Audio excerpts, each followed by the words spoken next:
নমস্কার বন্ধুরা, welcome back to my channel. কেমন আছেন সবাই? তো নিশ্চয়ই সবাই খুব ভালো আছেন। দেখুন, চলে এসেছি দীঘায়। পাপানের বাবার কিছু বন্ধুবান্ধব আছে, তাদের স্ত্রী, বাচ্চাগুলো আর আমরা তিনজন এসেছি। তো দেখুন, দীঘায় এসে ভিডিওটা চালু করতে হচ্ছে কারণ অনেক রাতেই বাসে উঠেছিলাম, প্রায় 11টা সাড়ে 11টার দিকে। তো ভিডিওটা করতে পারিনি। আর বাসে উঠলে আমার শরীরটা এত খারাপ হয়ে যায়, মানে আমি কথাই বলতে পারি না। বাস জিনিসটা আমার এতটাই খারাপ লাগে। তো দেখুন, ঘরটাও দিয়ে দিয়েছে আমাদের, ছোটো ঘর, খারাপ না।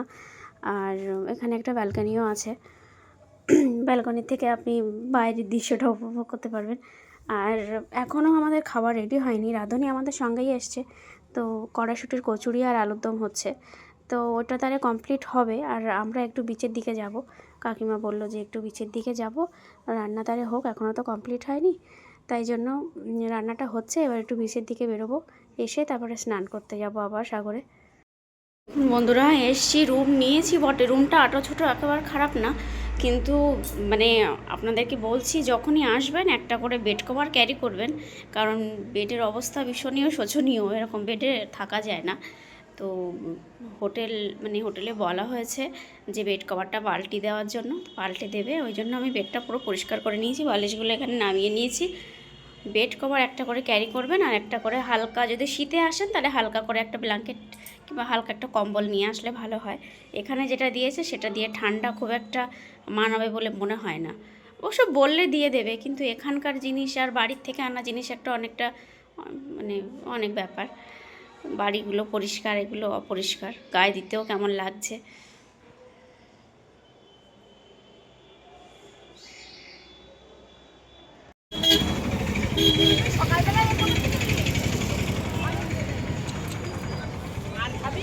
খালি পেটে খাবি না, খাওয়ার পরে খাবি।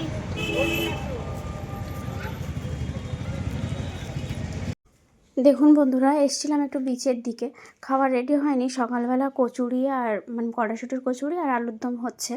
তো এখনও খাবার বানানো হয়নি বলে একটু বিচের দিকে ঘুরতে এসেছি। আর এসে দেখি তো প্রচণ্ড ভিড়, মানে শীতকালে এত ভিড় ভাবা যায় না। শীতকালটাই এই ভিড়, আর যদি শীত না থাকে তাহলে কিরকম ভিড় হবে তাহলে ভাবুন।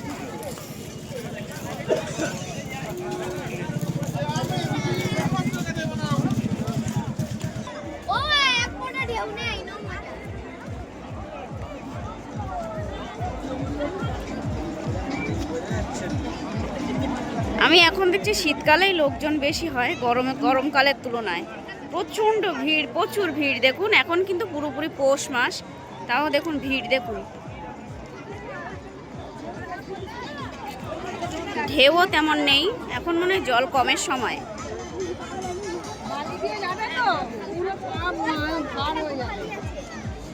দীঘায় আসলে আমি বলবো শীতকালটাই আপনারা বেছে নেবেন, কারণ শীতে এখানে একটুও ঠান্ডা নেই, জলে যায় একটু ঠান্ডা আছে, আর ওয়েদারটা একদম গরম।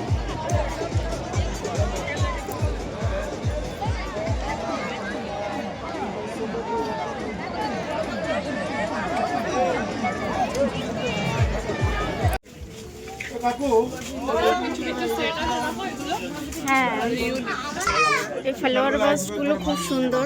দেখুন, এই বিচের এদিকে এসে একটু দোকানগুলো ঘুরছি। এখনই কেনাকাটার প্ল্যানিং নেই, পরে আবার আসবো, তখনই দেখবো কি কি নেওয়া যায়।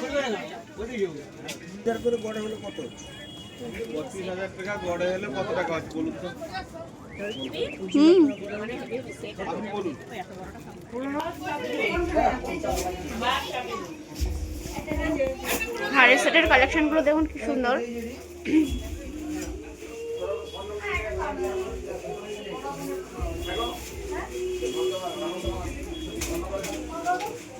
এদিকে আছে শোপিস।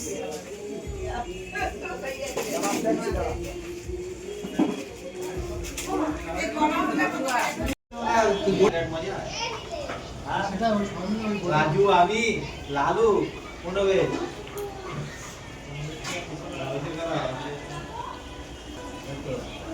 লালু হোটেলে ঢুকে, গীতাঞ্জলি হোটেল, এখানে হোটেলে ঢুকে আমি তো পায়খানায় বসে কোনো আমার হাত ধোয়াছি নেই, মাথা চাপলেই জল বেরিয়ে যায়। জীবনে প্রথমবার।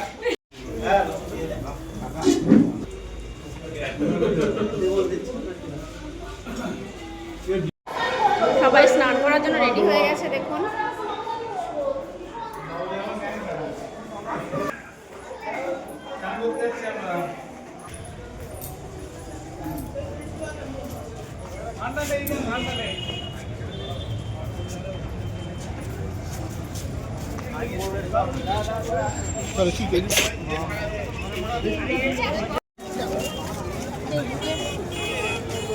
আমরা কোথায় যাচ্ছি?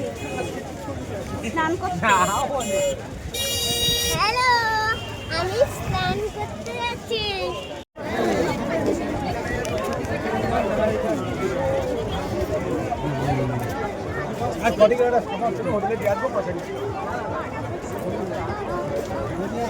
বলো দাদা ফটো বিয়ের মাঝখানে ছেড়ে দিতে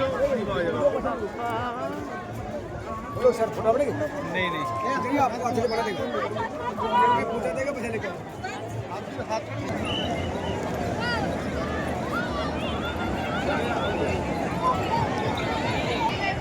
বন্ধুরা, দীঘায় এত ভিড় মেনে নেওয়া যায় না। দীঘার ভিড় দেখুন, প্রচণ্ড ভিড়। এখন তো পুরোপুরি মানে পৌষ মাস, শীতকাল, তাই এত ভিড়। ঠান্ডা না জল ঠান্ডা না জল ওর বেশি না।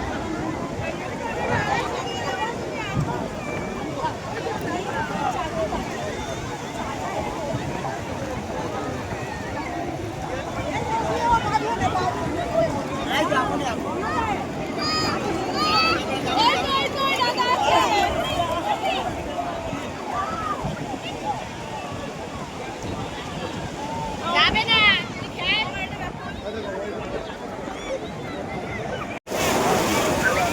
কিছুতেই উঠছে না, কিছুতেই উঠছে না, ঠান্ডা লেগে যাবে। এবার চলে আয়, আয় এবার চলে আয়। নাক নাক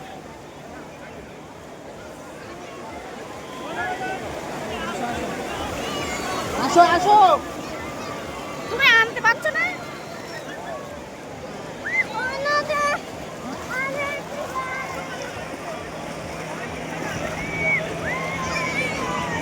এই এই ওঠ ওখান থেকে, বলেছি কিন্তু। আর না আর না, বালি তোল তো দেখে কেমন পারিস। বালি তোল, বালি তোল, তোল বালি তোল। দেখুন, বিচের থেকে আমরা প্রায় 1টা-1:30টার দিকে এসেছিলাম। এসে তারপরে স্নান টান করে ফ্রেশ হয়ে খাওয়া দাওয়া করে ঘরে গিয়ে একটু রেস্ট নিচ্ছিলাম। আর এখন যাব একটু মন্দিরে, দীঘার জগন্নাথ মন্দিরে। তো দেখুন, এখানে রাতের খাবার রেডি হচ্ছে। এদিকে বিরিয়ানির জন্য দমে বসানো সে প্রিপারেশান চলছে, আর এদিকে চিকেন চাপ। তো রাঁধুনি কাকুটা আমাদের সঙ্গে গিয়েছিল, খুব সুন্দর রান্না করেছিল, বেশ ঘরোয়াভাবে। আমরা যদি রাঁধুনি না নিয়ে যেতাম তাহলে ভীষণ কষ্ট হতো খাওয়া দাওয়া ভীষণ ভালো ছিল। দেখুন, গুছিয়ে সবাই রেডি হয়ে চলে এসেছি জগন্নাথ মন্দিরে। তো এখানে ভীষণ ভিড়, প্রচণ্ড ভিড়, রবিবার বলে ওই জন্য মনে হয় ভিড় হয়েছে। আর অন্য টাইমে অতটাও ভিড় হয় না। মন্দিরের বাইরে ভিডিও করতে দিচ্ছে, কিন্তু ভেতরে ঢুকলে আর ভিডিওই করতে দিচ্ছে না।